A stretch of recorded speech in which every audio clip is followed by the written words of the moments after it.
Hey everyone, and welcome back to the channel. Is there anything more frustrating than turning your car key and getting nothing? Just that dreaded click, click, click.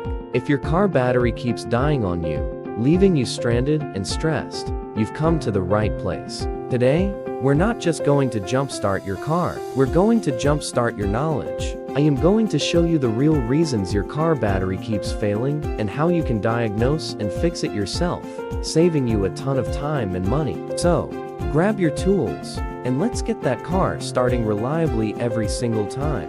First, let's understand the basics. A car battery is essentially a chemical box designed to do one main job: store electrical energy and deliver a powerful jolt to start your engine. Once the engine's running, the alternator takes over, powering your car's electronics and, crucially, recharging the battery for the next start.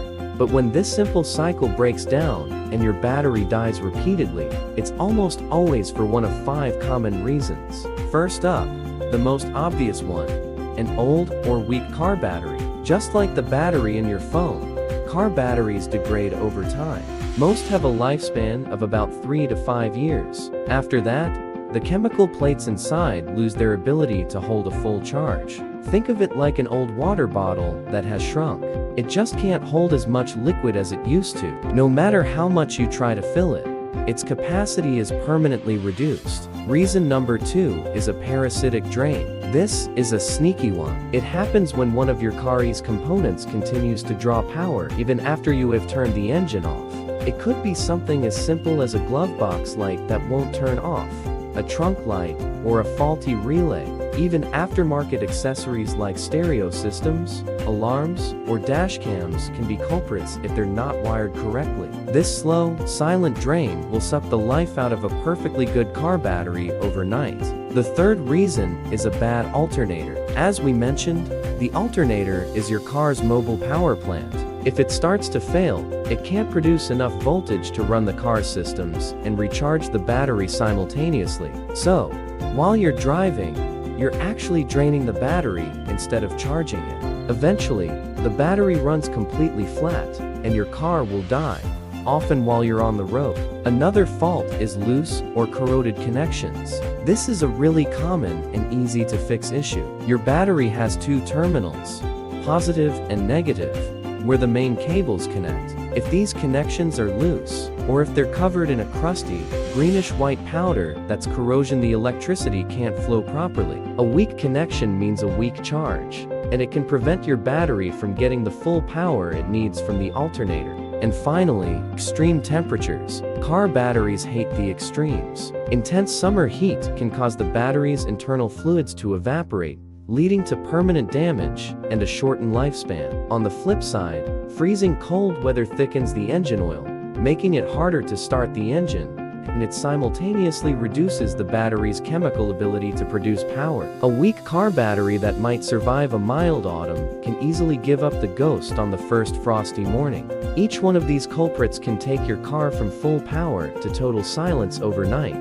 But the good news is, we can figure out which one it is. Alright, let's pop the hood and get to the diagnosis. You don't need a full mechanic's workshop for this. All you really need are a few basic tools: a socket wrench or pliers to handle the battery terminals, and most importantly, a simple digital multimeter or voltmeter. You can get one of these for less than $20 at any auto parts or hardware store. It's one of the best investments you can make for your car, and maybe a friend to help you start the car while you check the readings. First, let's check the car battery's age. Look on the top or side of the battery for a sticker with the date. This is usually the manufacture date, often shown as a month and year, like 11/22 for November 2022. If you can't find a date, check your service records for when it was last replaced. As a rule of thumb, if that car battery is more than 4 years old, it's living on borrowed time. It might be the root of your problem,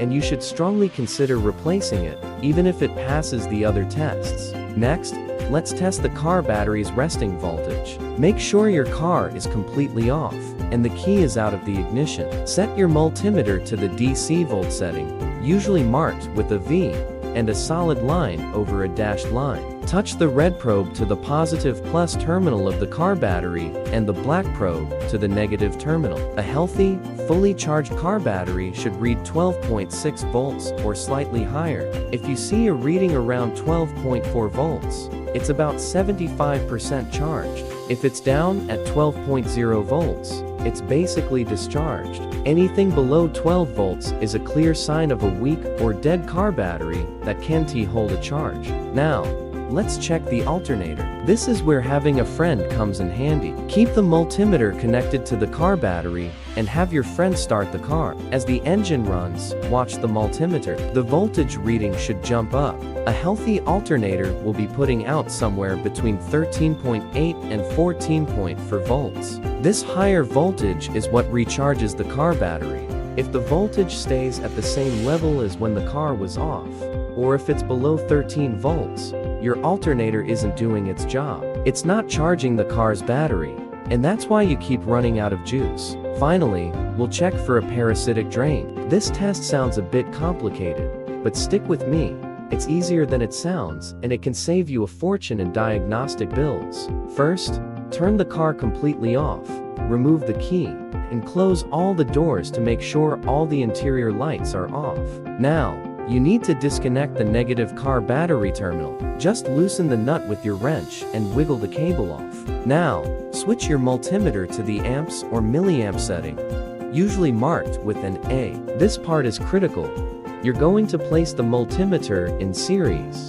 This means you'll touch the red probe to the disconnected negative cable end, and the black probe to the negative battery post you just removed it from. This forces all the car's standby electricity to flow through your meter. A modern car has some normal standby power draw for things like the clock and computer memory, but it should be very low, typically under 50 milliamps. If your reading is significantly higher than that, you have a parasitic drain. To find it, go to your car fuse box and start pulling fuses one by one, watching the meter. When you pull a fuse and the reading drops to normal, you've found the problem circuit.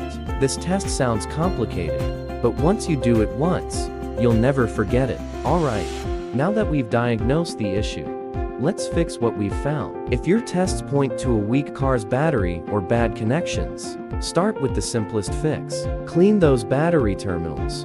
Mix a little baking soda and water to create a paste. Apply it to the terminals and clamps, and use a wire brush to scrub away all that corrosion. Rinse it off with a little water. Dry everything thoroughly, and reconnect the cables. Make sure the clamps are tight.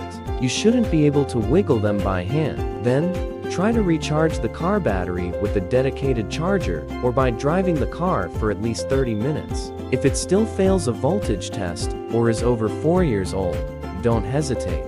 Just replace it. It's a simple DIY job on most cars and will give you immediate peace of mind.